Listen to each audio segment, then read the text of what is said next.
अच्छी बात है। हम लोग बहुत दिनों से प्रयास कर रहे हैं कि कम से कम एक ऐसा समय आए जब हम लोग अपनी बात आपसे कह सकें और आप अपनी बात हम लोगों से कह सकें, क्योंकि एक गाड़ी के दो पहिए हैं हम लोग, और उस पहिए पर हमारे बच्चे का जीवन का भविष्य जो है वो निर्धारित है। हम लोग वो चक्के हैं कि और वो गाड़ी है कि अगर हम लोग दोनों लोग प्रयासरत हैं तो अपने बच्चे को उस बुलंदी पर पहुंचा सकते हैं जहां एक पिता और एक गुरु अपने बच्चे को पहुंचाने का ख्वाब देखते हैं। एक प्रसंग के साथ आज की बैठक मैं शुरू करना चाहूँगा। एक कहानी है एक लड़की की जिसका नाम है अरुणिमा सिन्हा। आप सब भी प्रोफेसर सर शायद आप पढ़े होंगे। एक लड़की अरुणिमा सिन्हा वो मार्केट से कुछ सामान खरीद करके घर जा रही थी। तब तक समाज में कई प्रकार के लोग हैं, हम लोग भी आए दिन देखते हैं। कुछ लोग उस लड़की के बैग चैन छीन करके और उसको रेलवे ट्रैक पर धक्का दे दिए। कारण ये हुआ कि उसके ट्रेन से उसके दोनों पैर कट गए। लड़की चीख रही थी लेकिन उसके अंदर ये साहस नहीं था कि वो खड़ा होकर के भी अपने पैर को ये भी देख पाए कि हम कैसे हैं, क्योंकि दोनों पैर कट चुका था। चूहे उसके पैर को काट रहे थे, तड़प रही थी, चींटी काट रही थी, और यही यातनाओं के साथ वो बेहोश हो गई।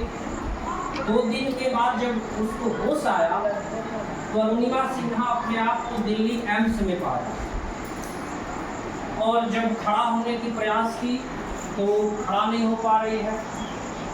उसकी आंखों से आंसू बहने लगे। डॉक्टर से पूछी कि आखिर हुआ क्या, तो डॉक्टर ने बताया कि आपके दोनों पैर कट गए हैं और रीढ़ की हड्डी में आपको चोट लगी है।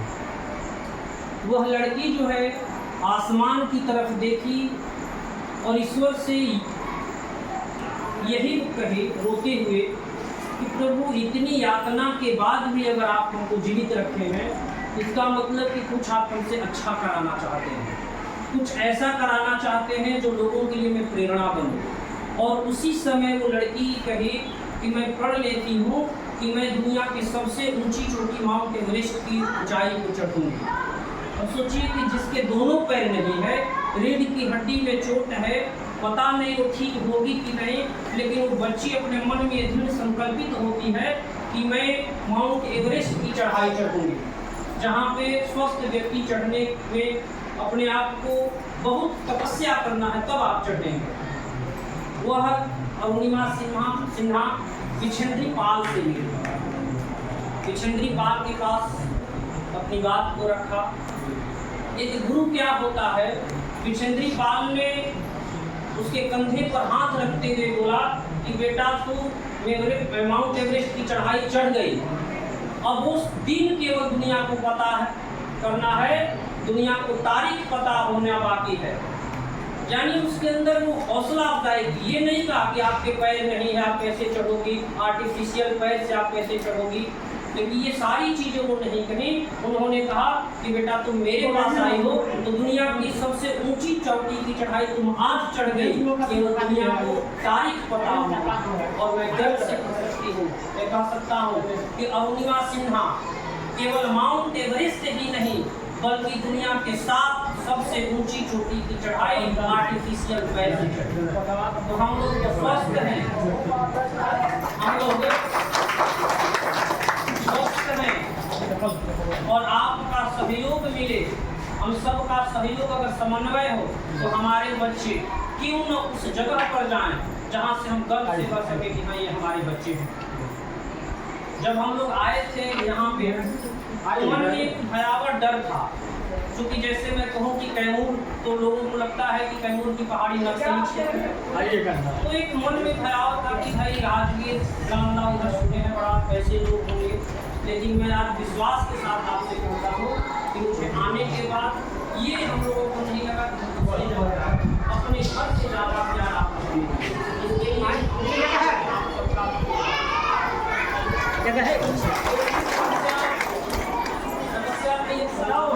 अंदर बैठे, हाँ अंदर बैठे, इस साइड में अंदर से जाइए, अंदर से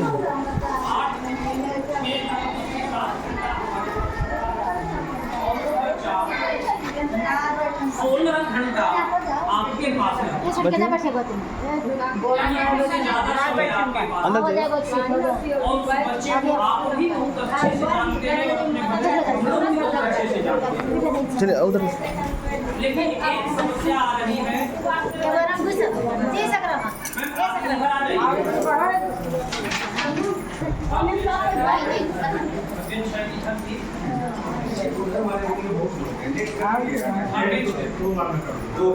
बैठे बैठे क्योंकि सिग्नेचर भी चाहिए पहली समस्या यह आ रही है और सरकार की पॉलिसी में खेल नहीं कर रहा है। अच्छा मैं आप लोगों से प्रश्न